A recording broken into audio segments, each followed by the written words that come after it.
A millionaire sees a child being bullied in a park by a group of other children and steps in to help. He then takes the boy home and meets his mother, a hardworking and humble woman. Impressed by her dedication, he begins to get involved in their lives, and a romance slowly blossoms between him and the mother. Central Park maintained its majesty even on an ordinary fall day. Michael Bennett watched the movement from the bench where he used to sit during his rare moments of peace. At 42, having built an empire in the Manhattan real estate market, he often sought these moments of simplicity to escape the endless corporate meetings and decisions. That October afternoon, while discreetly consulting his Patek Philippe, a familiar sound caught his attention. Mischievous laughter and teasing echoed from an area near the swings. Michael looked up from his luxury watch and observed a disturbingly familiar scene. A group of 4 boys, all appearing to be around 12 years old, surrounded a smaller boy who was hugging a battered backpack tightly against his chest. "Hey, loser, why don't you share your snack with us?" the biggest boy teased, pushing the smaller boy against a tree. Michael felt his stomach turn. Memories of his own childhood in Brooklyn, decades ago, when he was the smallest and weakest boy, flooded his mind. Without hesitation, he got up from the bench, his custom-made Italian shoes crunching the dry leaves as he approached the group. "Is there a problem here, boys?" His deep, controlled voice cut through the air like a sharp blade. The bullies turned around, surprised by the presence of the tall man in his impeccable Armani suit. The boy who was being bullied, a skinny boy with brown hair and glasses too big for his face, took advantage of the distraction to take a few steps away from the tree. "No, sir," muttered the leader of the group, suddenly less confident. "We were just talking." "Talking?" Michael arched an eyebrow. "You seem to have an interesting definition of conversation. I suggest you find something more productive to do with your time." The boys exchanged nervous glances before quickly dispersing, leaving Michael alone with the intimidated boy, who still clutched his backpack as if his life depended on it. "Are you all right?" Michael asked, softening his voice. The boy nodded, nervously adjusting his glasses. "Thank you, sir. My name is Daniel." "Nice to meet you, Daniel. I'm Michael Bennett." He noticed a small tear in the strap of the boy's backpack. "Does that happen often?" Daniel hesitated before answering, his brown eyes revealing a maturity beyond his years. "Sometimes. But my mother says I shouldn't let it get to me." "Your mother sounds like a wise woman," Michael commented, noticing that the sun was beginning to set. "Where do you live? I can walk you home." "Actually, my mother should be waiting for me at the cafe where she works, nearby," Daniel explained. "She finishes her shift at 6. Michael checked his watch again, 17:45. An important meeting awaited him at 6:30, but something in that boy prevented him from simply leaving. "Show me the way?" As they walked, Daniel gradually opened up, revealing that he was 11 and loved science. His mother, Lucy Martinez, had been working 2 jobs to support them since his father had abandoned them 3 years ago. The cafe was a modest establishment on Columbus Avenue. Through the window, Michael saw a woman of about 35 serving customers with a kind smile. Her dark hair tied up in a practical bun. There was a dignity in her posture that immediately intrigued him. When they entered, her eyes met her son's first, lighting up with love before noticing Michael. "Daniel, is everything all right?" "Yes, Mom," Daniel replied, hugging her quickly. "This is Mr. Bennett. He helped me with a problem in the park." Lucy frowned, understanding instantly. "Those boys again?" Turning to Michael, she held out her hand. "Thank you so much for helping my son, Mr. Bennett. I'm Lucy Martinez." Her handshake was firm, her hands slightly rough from work, but her touch awakened something unexpected in Michael. "Please call me Michael." And it was nothing. I couldn't just ignore the situation. "Many people do," Lucy replied, her dark eyes meeting his with disarming honesty. "You didn't." Michael felt his phone vibrate in his pocket, probably his assistant reminding him of the meeting. But for the first time in years, he found himself reluctant to take a work call. "Daniel told me you're a science fan," he commented, watching the boy who now sat at a nearby table, pulling a book out of his backpack. "Yes, he dreams of being a scientist," Lucy smiled proudly. "I save what I can for his extra classes." But, She paused, clearly uncomfortable discussing financial limitations. Sometimes dreams need a little boost, Michael caught himself saying. His phone vibrated again, but he ignored it. Ms. Martinez. Lucy, I'd like to help Daniel with his science classes. I know of some excellent educational programs that could benefit him enormously. Lucy stiffened slightly. That's very kind, but we can't accept. Please don't answer now, Michael interrupted gently, pulling a business card out of his pocket. Think about it. It's not charity. It's an investment in the future of a bright young man. Lucy took the card hesitantly, her fingers brushing lightly against his. I'll think about it, she promised. When Michael finally left the cafe, he was 15 minutes late for his meeting and completely oblivious to the fact.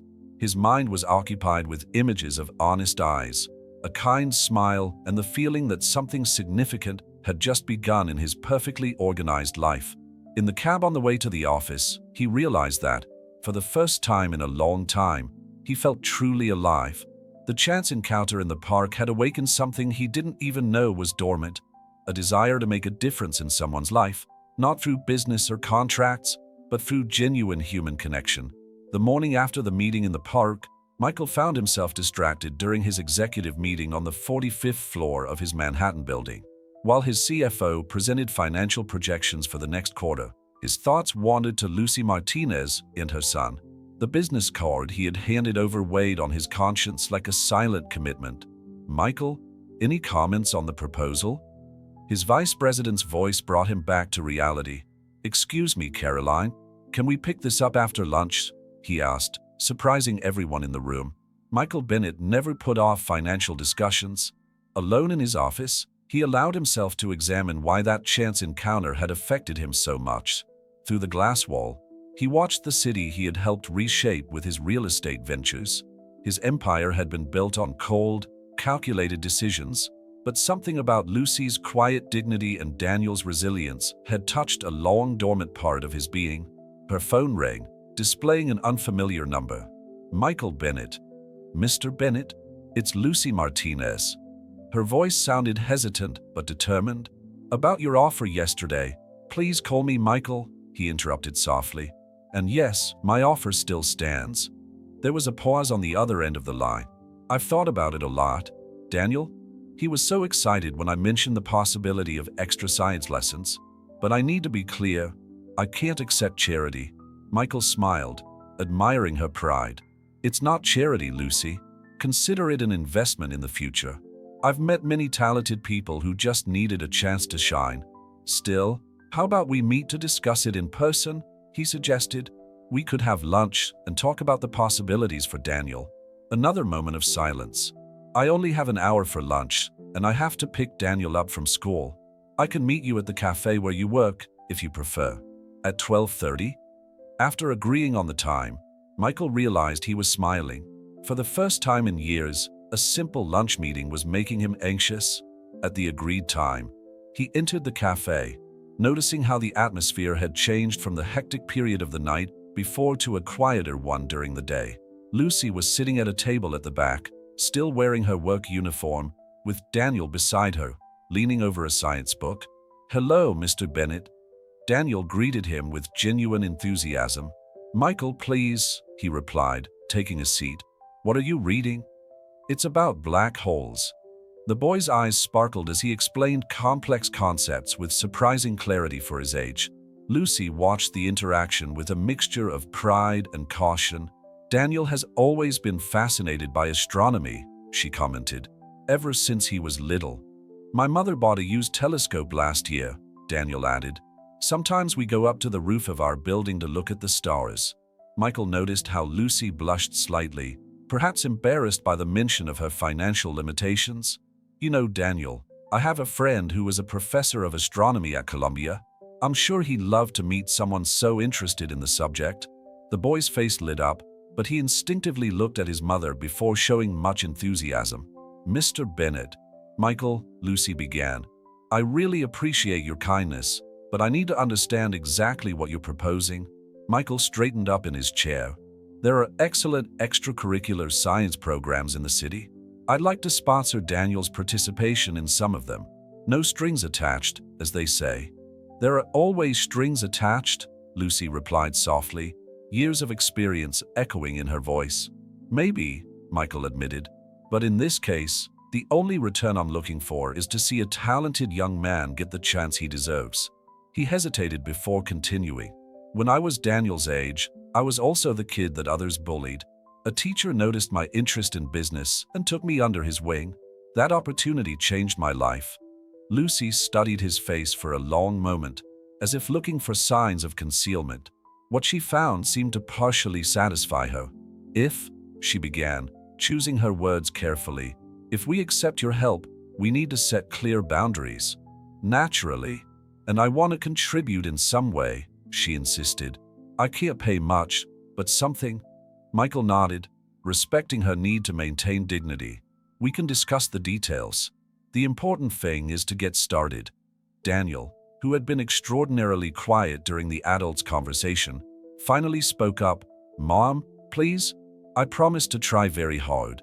Lucy smiled, running her hand through her son's hair. You always try, my love. Turning to Michael, she said, let's try, but let's take it slowly. The rest of lunch was spent discussing Daniel's specific interests and possible programs that could benefit him. Michael watched the interaction between mother and son, noticing the small gestures of affection, the way they communicated almost without words, the pride in Lucy's eyes every time Daniel demonstrated his knowledge. When it was time to leave, Michael realized that he didn't want that moment to end. There was something comforting about the simplicity of that lunch, the honesty of the interactions, so different from the calculated meetings that filled his days. I'll keep in touch about the programs, he promised, standing up. And Daniel, start thinking about which areas of science interest you the most. All of them, the boy replied with a beaming smile. Leaving the cafe, Michael felt a lightness he hadn't experienced for a long time. In his car, on the way to the office, he realized that he was looking forward to the next meeting, the next chance to be part, even in the smallest way, of the life of that little family that had unintentionally awakened something dormant in his heart. In the weeks that followed their meeting in the cafe, Michael found himself becoming more and more involved in Daniel and Lucy's lives.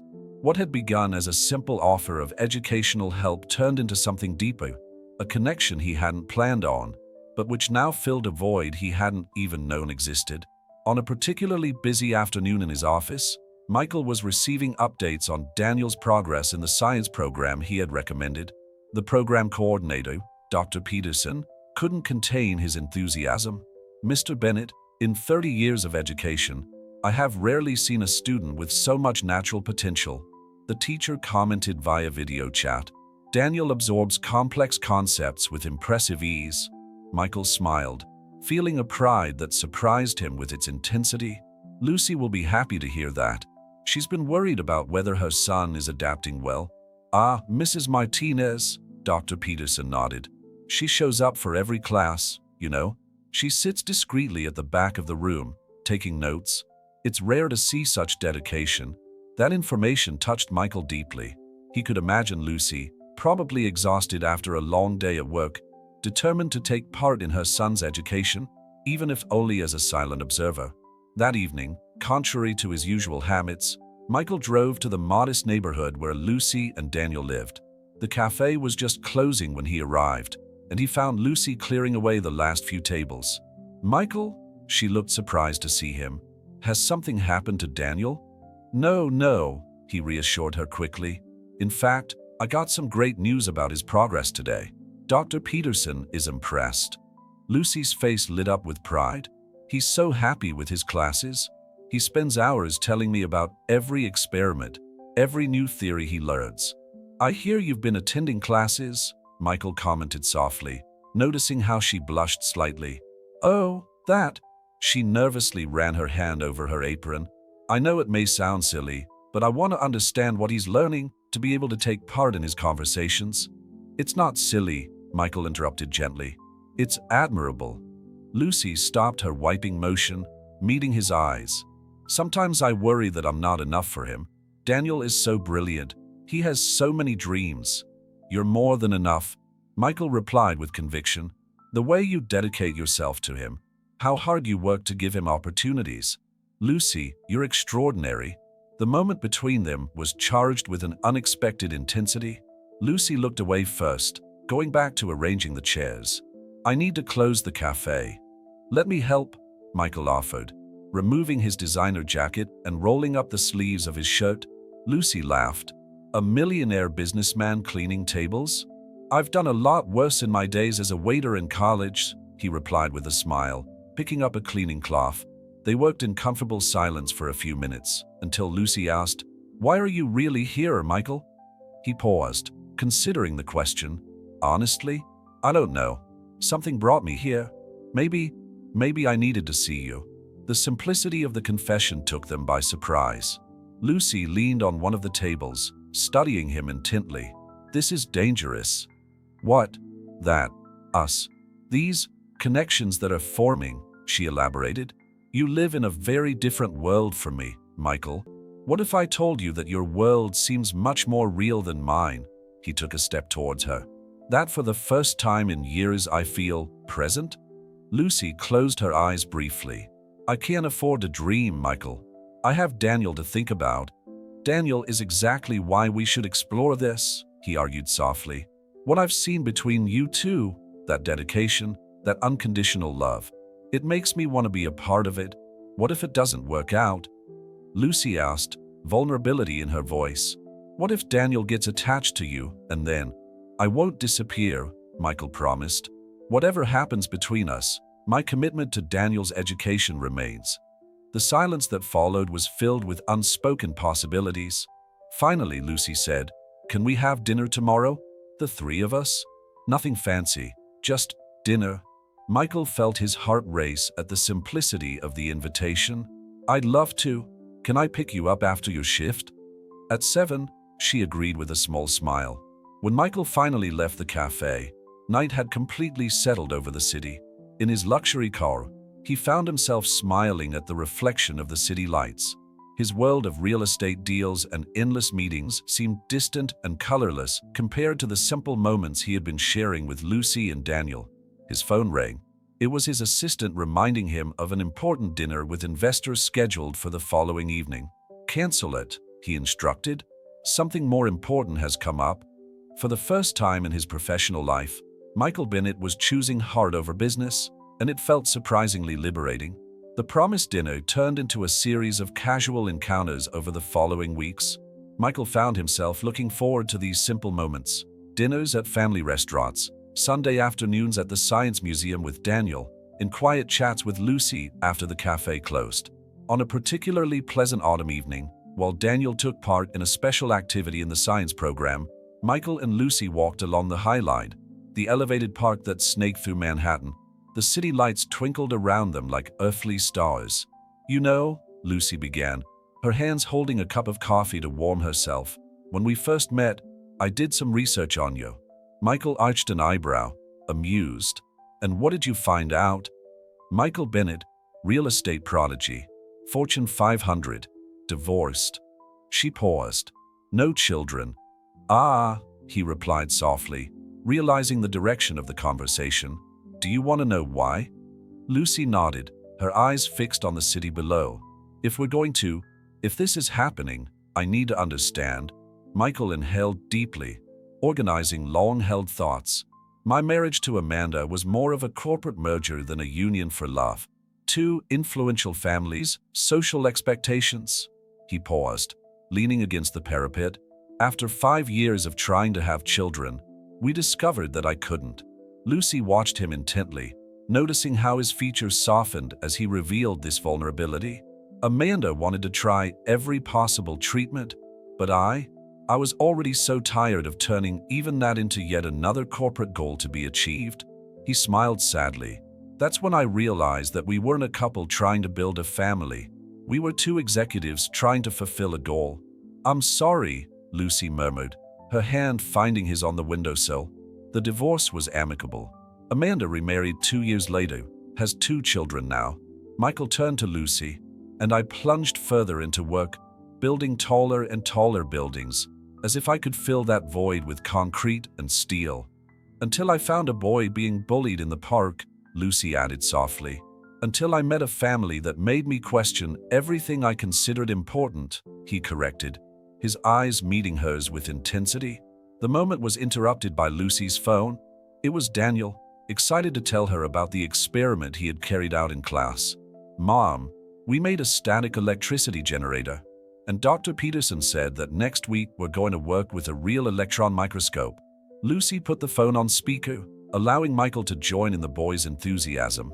Watching him smile at Daniel's scientific explanations, she felt her heart clench with a mixture of fear and hope. "I need to get Daniel," she said after hanging up. "But first, there's something you need to know too." They found a bench nearby, and Lucy took a deep breath before beginning. "Daniel's father, he didn't just abandon us. He chose his career over us. He was a promising scientist. He received an offer to work in a prestigious laboratory in Europe. I asked him to wait, to consider other options, but," she swallowed, "he said he couldn't keep his research waiting because of domestic commitments."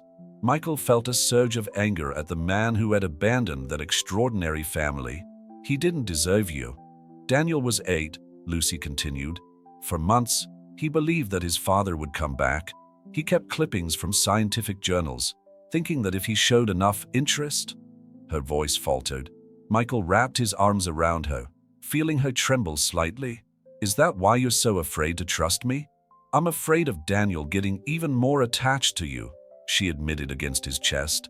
"He already talks about you all the time, about how you understand his scientific jokes, how you care." "Lucy," Michael interrupted her gently, pulling away enough to look into her eyes. "I'm not him. I'm not going to abandon you." "How can you be sure?" she challenged. "Your world is so different from ours. Sooner or later, I'm going to keep choosing you," he added firmly.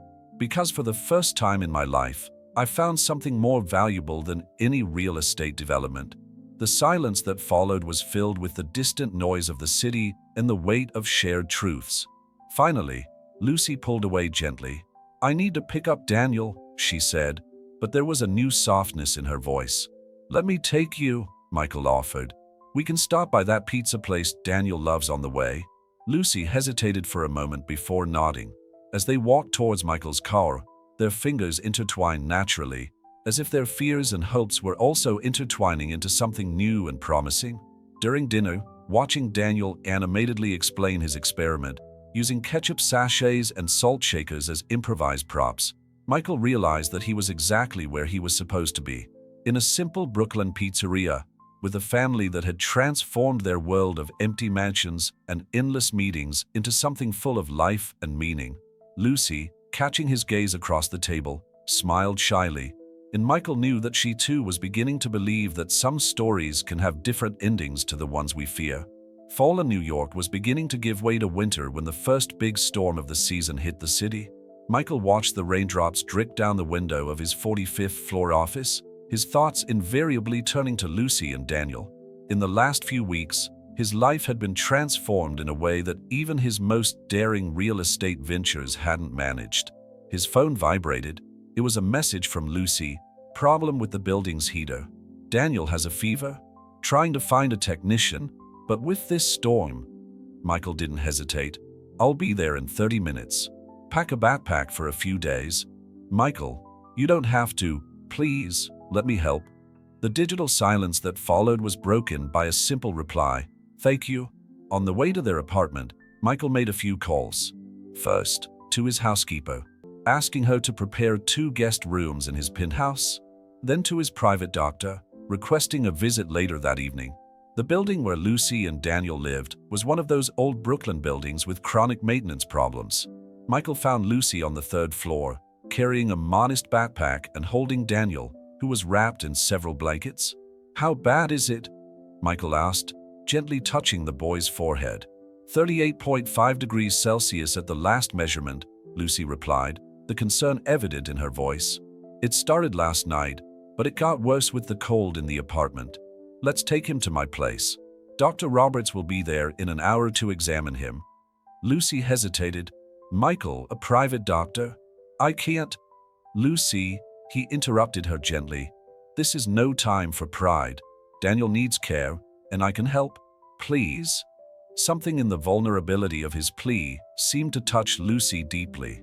She nodded, allowing Michael to take Daniel on his lap. The drive to the Upper East Side was silent, punctuated only by Daniel's heavy breathing and the sound of rain against the car windows. When they arrived at Michael's penthouse, Lucy couldn't hold back a gasp of surprise. The apartment occupied the entire top floor of one of Manhattan's most prestigious buildings, with a panoramic view of Central Park. Mrs. Rodriguez has already prepared the rooms, Michael informed them, leading them through the spacious living room. Daniel will be staying in the room next to yours, Lucy. The room assigned to Daniel was larger than their entire apartment in Brooklyn. Lucy watched in silence as Michael gently placed the boy on the king-size bed, adjusting the pillows with a care that made her heart squeeze. Dr. Roberts arrived on time, performing a thorough examination on Daniel. Strong flu, but nothing that a few days' rest and proper medication won't solve, he diagnosed, prescribing the necessary drugs. After the doctor left, Lucy found Michael in the kitchen, making tea. "This is all too much," she said softly. "What? Helping people I care about when they need it?" he replied, handing her a steaming cup. "I'm not used to accepting help," Lucy admitted, her fingers playing with the rim of the fine china cup. "After Roberto left, I promised myself that I would never depend on anyone." Michael moved closer, gently touching her arm. "Accepting help isn't the same as being dependent, Lucy.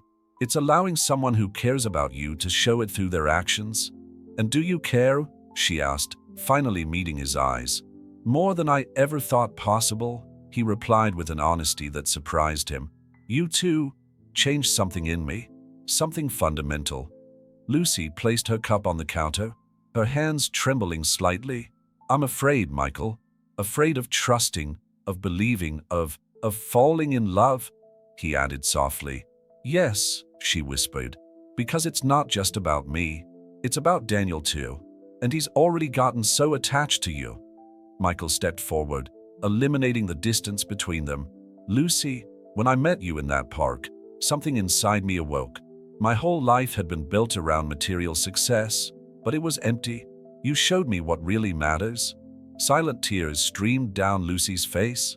Michael gently dried them with his thumb, his touch full of tenderness. "Mom," Daniel's weak voice interrupted the moment. Lucy pulled away quickly, wiping her face. "I'm coming, darling." Later, after Daniel had fallen asleep again, Michael found Lucy on the covered veranda, watching the storm that was still battering the city. "He's better," she reported. "The fever has started to break." "I'm glad," Michael replied, joining her in contemplating the illuminated city. "You know, I've always found this view impressive, but I've never really appreciated it until now." "Why?" "Because I've never had anyone to share it with," he replied simply. "Lucy, I know you're afraid. I know you protect your heart and Daniel's with all your might. But I want you to know that I'm here, not just in times of storm, but at all times." Lucy turned to him, her eyes shining with a mixture of fear and hope. "Promise?" In response, Michael gently pulled her into his arms, his lips meeting hers in a soft kiss, full of unspoken promises. The storm continued outside, but within that embrace, they both found a shelter they hadn't known they were looking for. That night, as the city was washed away by the rain, two lonely souls began to believe that maybe, just maybe, some risks were worth taking. Daniel's recovery coincided with the first snowflakes of the New York winter. During the 3 days they spent at Michael's penthouse, a new dynamic began to establish itself between them, a domestic routine that seemed as natural as it was unexpected. On the morning they were due to return to their apartment in Brooklyn, Lucy found Michael in the kitchen, preparing breakfast as he had done for the past few days. The aroma of pancakes filled the room, and she couldn't help noticing how perfectly at ease he seemed with this mundane task, so far removed from his corporate responsibilities. "I didn't know CEOs made pancakes," she commented, accepting the cup of coffee he offered. "Only for very special people," Michael replied with a smile, before his expression became more serious. "Lucy, before you go home, we need to talk." Her heart raced. This was it, the moment when reality would take over, when the differences between their worlds would once again become apparent. "The heater in your building hasn't been fixed yet," he continued, And with winter coming, we'll manage, Lucy interrupted quickly. We always have. It doesn't have to be this way. Michael placed the spatula on the counter, turning completely towards her. I have a proposition. Michael, there's a vacant apartment in the building I recently invested in, near Daniel's school. It's safe, well heated, and I can't accept that. Lucy cut him off, her voice trembling slightly. You've already done so much for us. Why not? Michael asked softly. Why is it so hard to accept help from someone who cares? Because, Lucy took a deep breath, placing her cup on the counter with more force than Lucy watched as the two worked together in the kitchen, Daniel explaining some theory about the chemistry involved in melting chocolate, Michael listening with genuine interest. The domestic scene made her heart ache with possibilities she hadn't allowed herself to consider. Later that day, after they had returned to their apartment in Brooklyn, Lucy found an envelope in her handbag. Inside was a rental agreement for the apartment Michael had mentioned, with a price far below market value. She held the paper between trembling fingers, remembering the conversation she'd had with her best friend, Rosa, a few days earlier. Lucy, why are you fighting it so hard? Rosa had asked. Is it so hard to believe that someone could genuinely care? It's not that simple, Lucy had replied. I can't risk Daniel's heart. What about your heart? Rosa had insisted. How much longer are you going to deny yourself the chance to be happy? The sound of Daniel practicing with his telescope in the next room brought Lucy back to the present. She could hear him muttering calculations and jotting down observations, a habit that had intensified since he'd started extra science lessons. Her phone vibrated with a message from Michael. I miss you here. The house seems too big now. Lucy felt tears forming in her eyes. How could he do that? How could his simple words get through all the barriers she had built up over the years? Mom, Daniel called out from the bedroom. Can you come here for a minute? I want to show you something. When she entered her son's room, Lucy found him leaning over his notebook. What is it, darling? I was calculating the distance between different stars, he explained excitedly. Michael taught me a new formula yesterday, and now I can understand much better how. Daniel, Lucy interrupted gently, taking a seat on the bed next to him. How do you feel about Michael?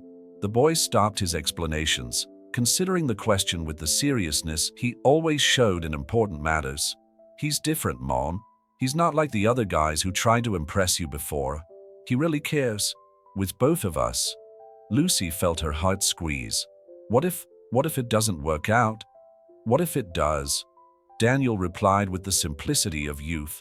Weren't you the one who taught me that sometimes you need courage to be happy? Her son's words struck Lucy like a bolt of lightning. How many times had she encouraged Daniel to pursue his dreams, not to let the fear of failure stop him from trying? And now, there she was, allowing her own fears to stop her from embracing something potentially extraordinary. Picking up her phone, she replied to Michael's message. Can we talk? About the apartment, in about us? The reply was almost immediate. I'm on my way. While she waited, Lucy watched the city from the apartment window, the first snowflakes dancing under the streetlights. Perhaps it was time to allow the barriers she had built up over the years to melt, like snow touching warm ground. Maybe it was time to believe that some risks are worth taking, that some men are different, and that some stories deserve the chance to be lived fully. Daniel turned his attention back to the telescope, and Lucy realized that perhaps her son had already understood something she was only just beginning to learn. That sometimes, life's greatest discoveries require us to allow ourselves to explore uncharted territory, even when, especially when, it scares us.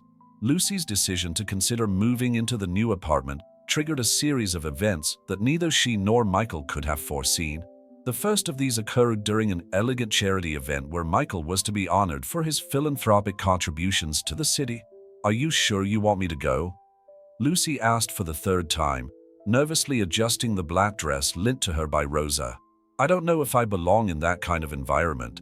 Michael, impeccable in his tuxedo, watched her through the mirror of the new apartment, which she had finally agreed to move into the week before. You belong on my side, he replied simply. Besides, Daniel is excited to see the science exhibition that's part of the event. As if summoned, Daniel appeared at the bedroom door, clumsy in his first suit. "Mom, I've already fixed the tie knot like Michael taught me." Lucy felt her heart melt at the sight of her son, so grown up and proud. In the last few weeks, since the move, she had noticed subtle changes in him. A growing confidence, a new sparkle in his eyes. The science program was working wonders, but it was more than that. It was Michael's constant presence, the conversations about astronomy at breakfast, the little traditions they were building together.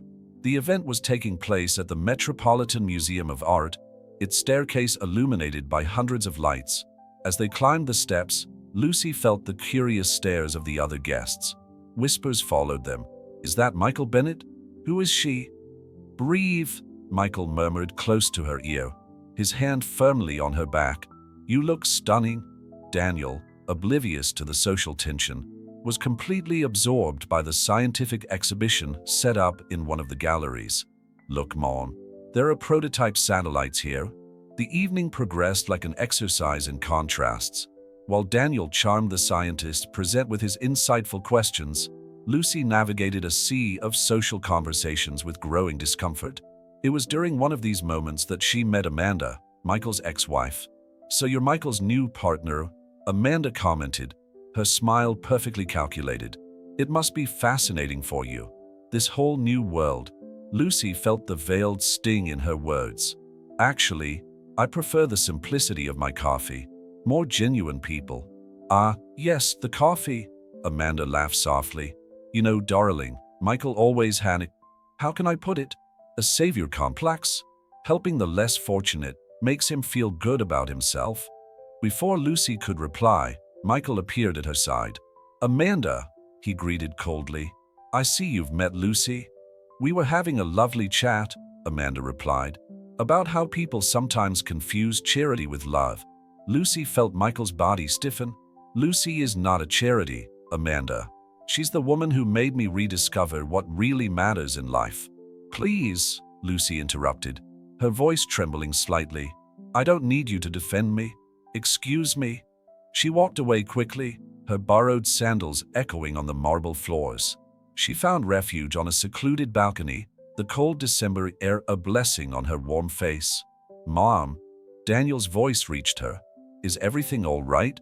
Lucy turned to find her son, her little scientist, looking at her with concern. "Yes, darling. I just needed some air." "I heard what that lady said," Daniel commented, surprising her. "About charity and love." "Daniel, but she's wrong, Mom," he continued with the simplicity of youth. "Michael doesn't help us out of pity. He helps us because we're family now. At least, that's how I feel." Lucy felt tears forming in her eyes. "When did you get so wise?"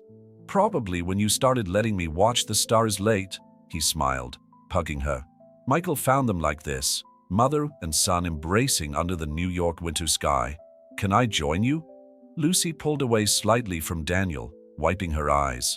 "Michael, no," he interrupted her gently. "Let me do the talking. What Amanda said, she's wrong. Lucy, you and Daniel are not a charity project. You are my personal miracle. The day I met you in the park was the day my life really began." "But she's right about one thing," Lucy replied. "Our worlds are very different." "No, they're not," Daniel interjected.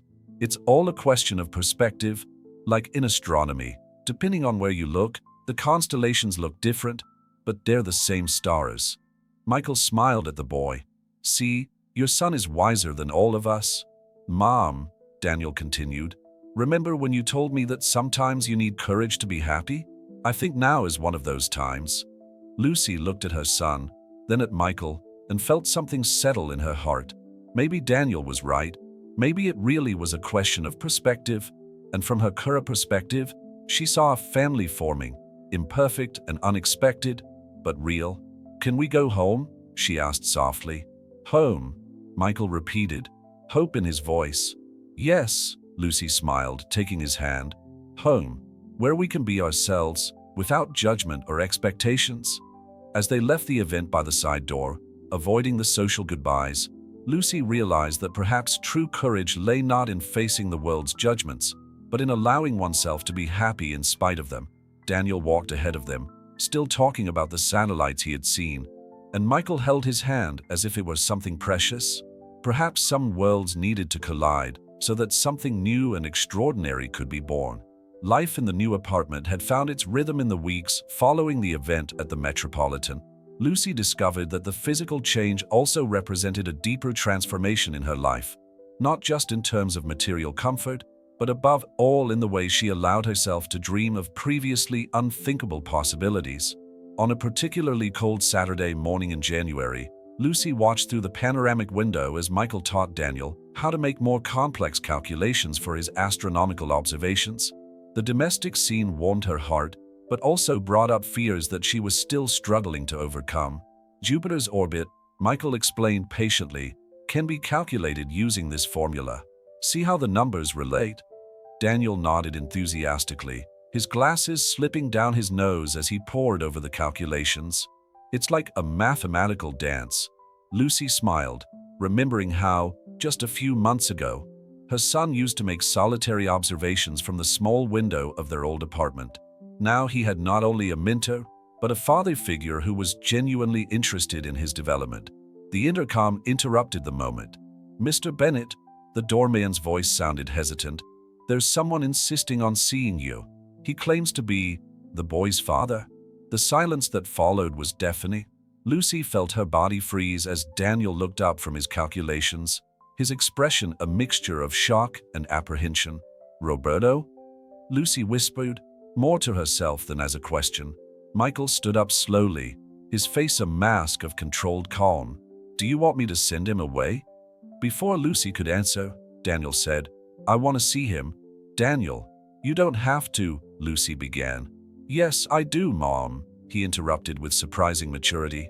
"I need to understand why he's come back now." Michael exchanged a meaningful glance with Lucy before answering the intercom. "You can let him up." The next few minutes seemed to drag by. Lucy walked around the room, arranging objects that didn't need arranging, while Michael remained by Daniel's side, a silent but comforting presence. When the doorbell finally rang, it was as if the air had been sucked out of the room. Lucy opened the door to find Roberto, thinner than she remembered, with a few gray hairs at his temples, but still carrying that aura of academic brilliance that had once enchanted her. "Lucy," he greeted formally, before his eyes found Daniel. "Son, Dr. Martinez." Michael came forward, holding out his hand. "I'm Michael Bennett." Roberto shook the offered hand mechanically, his eyes scanning the luxurious apartment with a mixture of surprise and something that seemed like sadness. "I came as soon as I heard about the science classes, about the educational program." 3 years, Daniel said suddenly, his voice trembling slightly. "It took you 3 years to take an interest in my education?" Roberto took a step towards his son, but stopped when he saw Daniel instinctively retreat closer to Michael. "It's complicated, son. My research in Europe." "It's not complicated," Daniel interrupted, tears starting to form in his eyes. "It's quite simple, really. You chose your research over us. Now that I'm succeeding in my studies, suddenly you're interested?" Lucy felt her heart break as she saw the pain on her son's face, but she also felt immense pride in his strength. "Daniel's right," she said, finding her own voice. "You can't just show up after all this time and wait." "Wait for what?" Roberto cut her off, a flash of his old arrogance surfacing. "For you to continue living in that tiny apartment in Brooklyn? I see you found a more comfortable alternative." Michael stepped forward, his presence suddenly more imposing.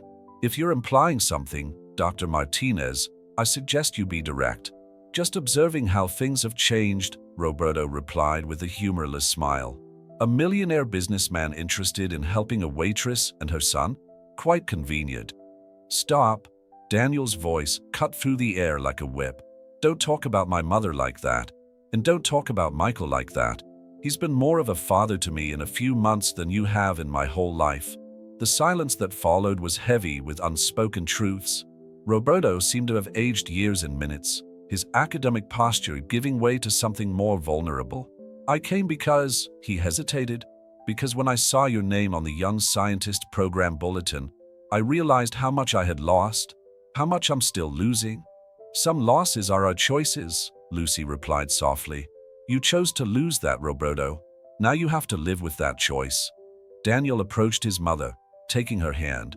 Michael remained close, a protective but non-invasive presence, allowing the family to deal with this crucial moment. Can I at least find out how you're doing with your studies? Roberto asked Daniel, his voice softer. Daniel looked at Michael, then at his mother, before replying, I'm learning about the stars, about how some seem close but are actually very far away, how some shine brightly but are no more when their light reaches us. The metaphor didn't go unnoticed by anyone in the room. Roberto nodded slowly, understanding the message in his son's words. I see, he finally said. Maybe one day we can talk more about it.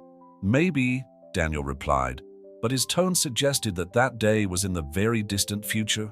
After Roberto left, a reflective silence took over the apartment. Michael made hot chocolate for everyone, a tradition he had established for difficult times, while Lucy hugged Daniel on the sofa. Are you all right? She asked softly. Daniel considered the question for a moment.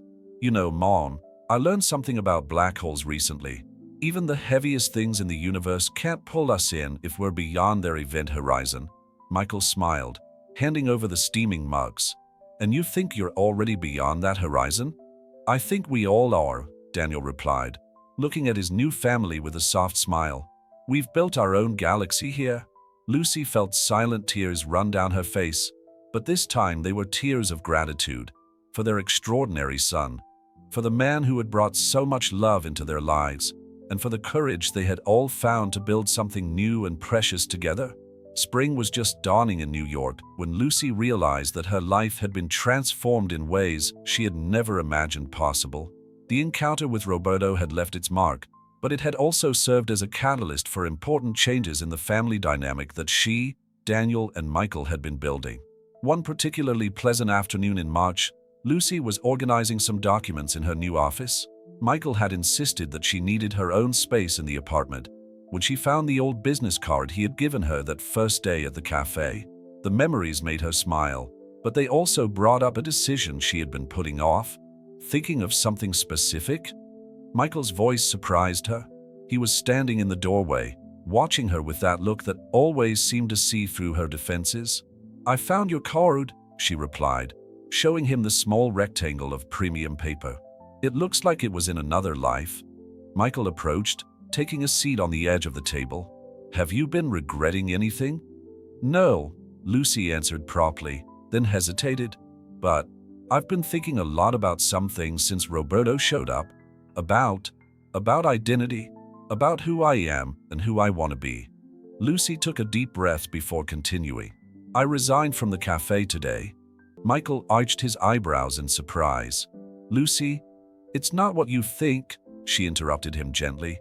I'm not giving up work. In fact, it's the opposite. I've decided to go back to school. A slow smile spread across Michael's face. Tell me more. Remember when I mentioned that I dropped out of business school when Daniel was born? Well, I did some research and I can resume my studies. There's an excellent evening program at NYU. Lucy, that's wonderful. Michael leaned in to kiss her, but she stopped him with a gesture. I need to do this for myself, she explained. I have some savings, and with the salary from my part-time job at the art gallery, which you got on your own merit, Michael added proudly. The position at the gallery had come about after Lucy had organized a successful charity exhibition, revealing a natural talent for cultural management. Exactly. I want Daniel to see that it's never too late to pursue your dreams. That his mother is not just the companion of a successful man, but someone who is also building her own path. Michael watched her for a moment, his gaze full of admiration. Do you know what else made me fall in love with you? That inner strength. That determination to keep your essence even when the world tries to change it. Lucy felt her cheeks blush. Even after months together, Michael's emotional honesty still took her by surprise. I have something else to tell you. At that moment, Daniel burst into the office, his eyes shining with excitement. Mom, Michael, I've been selected for the observatory's summer program. What? Lucy stood up, hugging her son. But you said the places were very limited. Apparently, my project on star patterns impressed the committee, Daniel explained, practically jumping up and down with excitement. I'm going to spend 2 weeks observing real stars, with professional equipment. Michael hugged them both, his heart bursting with pride.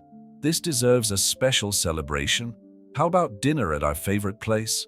In the small Italian restaurant that had become the family's meeting place, Lucy watched as Daniel animatedly explained his plans for the summer program, gesturing with his pasta-laden fork. "You know," she commented softly to Michael, "that other thing I wanted to tell you. It has to do with stars too." Michael leaned towards her, puzzled. "What do you mean?" Lucy took an envelope out of her pocket, handing it over discreetly. Michael opened it carefully, his eyes widening as he read the contents. "Lucy, this is a course in basic astronomy," she added, smiling. "I thought that if I'm going to be part of this family of scientists, I need to at least understand what you talk so much about." Michael felt his heart swell with love and admiration. "You don't have to do that." "I want to," she replied simply. "I want to understand the sparkle in Daniel's eyes when he talks about nebulae. I want to share this universe with both of you." Daniel, noticing the parallel conversation, leaned over the table. "What's going on?" "Your mother," Michael announced proudly, "has decided to join the Stargazers Club." Daniel's eyes lit up even more, if that was possible. "Mom, this is incredible. I can help you with your studies. I have all my books organized by level of complexity and—" Lucy laughed, feeling tears of happiness forming in her eyes. "Calm down, scientist. Let's start with the basics, okay?" As Daniel drew up ambitious plans for the family's astronomical studies, Lucy met Michael's gaze across the table. There was so much love and understanding in those eyes that she felt her heart overflow. "Thank you," she murmured. "For what?" "For showing me that it's possible to rebuild an entire universe, even when you think you've lost all the stars." Michael intertwined his fingers with hers on the table. "You taught me that the best star systems are the ones we form with love, not calculations." Daniel interrupted the romantic moment with an excited exclamation. "Hey, can we turn the extra office into an astronomy study room? I've got lots of ideas for organizing the celestial maps." And Lucy and Michael exchanged complicit smiles, knowing that their little family galaxy would continue to expand, shining brighter and brighter with each new dream shared, each small achievement celebrated together. Under the Manhattan night sky, three hearts beat in tune, united not only by love, but by the courage to believe that there is always room to grow, to learn, to reinvent oneself. And perhaps, Lucy thought, that was the greatest discovery of all. That true infinity is not in the stars above, but in the possibilities we create when we allow ourselves to shine. A year had passed since that first afternoon in Central Park. Summer was returning to New York, bringing with it not only the characteristic warmth of the season, but also a series of significant changes for the family that had formed so unexpectedly. Lucy was just finishing organizing her final presentation for her first semester at NYU when Michael walked into her office, carrying 2 cups of coffee. The familiar aroma made her smile. Some traditions remained constant, even when everything else changed. "How's the future executive?" he asked, placing one of the cups on her desk. "Nervous," Lucy admitted, adjusting some slides on her laptop. "Presenting a cultural management project to a panel of professors is quite different from organizing gallery events." "You'll do extraordinarily well," Michael affirmed with that conviction that always made her feel stronger. Just as Daniel is doing in the observatory program. The mention of her son made Lucy smile even more. Daniel was in his 2nd week at the summer program, and his daily messages overflowed with enthusiasm about each new discovery. "Speaking of which," he called earlier, "apparently, they've discovered a new variable in the constellation of Cassiopeia." "Discovered, or he discovered?" Michael asked, knowing full well the boy's modesty. "He discovered it," Lucy replied proudly. "But you know our son, always talking about we and team." The naturalness with which she said, "our son," didn't go unnoticed by Michael. It was something that had started to come naturally over the last few months, especially after he had discreetly started the adoption process. A surprise birthday present he planned to reveal soon. "Lucy," he began, taking a seat on the edge of her desk, "remember when you asked me, a few months ago, if I had any regrets?" She nodded, saving her work before giving him her full attention. "I do. You said you didn't." "Well, I lied, Michael confessed, causing Lucy to arch her eyebrows. I have one regret, not having met you before. I imagine all the moments I missed, all Daniel's discoveries that I didn't witness, all the breakfasts we could have shared. Michael, but, he continued, pulling something out of his jacket pocket, I've also learned that it's never too late to start your own constellation. Tiffany's little blue velvet made Lucy's heart leap. What are you doing? Something I should have done a long time ago, Michael replied, kneeling down in front of her. Lucy Martinez, you've completely changed my universe. You taught me that success isn't measured in floors of skyscrapers, but in smiles shared over cups of coffee. Daniel showed me that family is not something we inherit, but something we build with love, patience, and, occasionally, a few astronomical equations. Lucy laughed through the tears that were beginning to form. I want to make official what we already know in our hearts, Michael continued, opening the small box to reveal a delicate ring with a single diamond that sparkled like a lone star. Will you marry me? Before Lucy could answer, a familiar sound came from the office door. Daniel was there, his backpack from the observatory still on his back, eyes wide behind his glasses. Daniel? Lucy exclaimed in surprise. I thought you weren't coming back until Friday. I got permission to come back earlier, he explained, a smile beginning to form. Michael helped me plan it. So, Mom, what's your answer? Lucy looked from her son to Michael, her heart overflowing with love for her little family. Yes, she answered simply. 1,000 times yes. Daniel rushed to embrace them, creating a group hug that perfectly symbolized the union they had built. We're now officially a family of astronomers, he declared excitedly. What do you mean? Lucy asked, as Michael slid the ring onto her finger. Well, Daniel explained with that professorial tone he always used when talking about science. We have you, who was learning about the stars for love. Michael, who learned so that he could share something with me. And me, who was born for this. It's like a family constellation. Michael laughed, ruffling the boy's hair. And I have one more surprise for our constellation. He pulled another envelope out of his jacket and handed it to Daniel. The boy opened it eagerly, his eyes widening as he read the contents. This is the adoption papers, Michael confirmed softly. If you want, of course. I'd be honored to officially be your father. Daniel looked at his mother, who nodded through her tears before throwing herself into Michael's arms. I always wanted you to be my father, he whispered. Lucy watched the two most important men in her life embracing, thinking about how the universe had mysterious ways of aligning the right stars. From a chance meeting in the park, a family had been born. From an act of kindness, a deep love had blossomed. From moments of doubt now emerged absolute certainty. You know, she commented, joining in the hug. I think I understand why you love the stars so much, Daniel. They remind us that even in the deepest darkness, there is light. That even when we think we're alone, we're part of something bigger. And that sometimes, Michael added, we need to get a little lost to find our true north. Daniel smiled, that brilliant smile that had first won Michael's heart that afternoon in the park.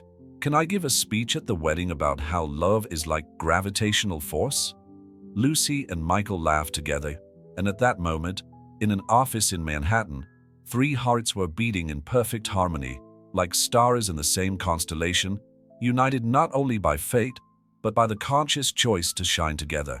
Love, after all, was like the stars Daniel admired so much, eternal in its essence, brilliant in its simplicity, and capable of illuminating the most unlikely paths home.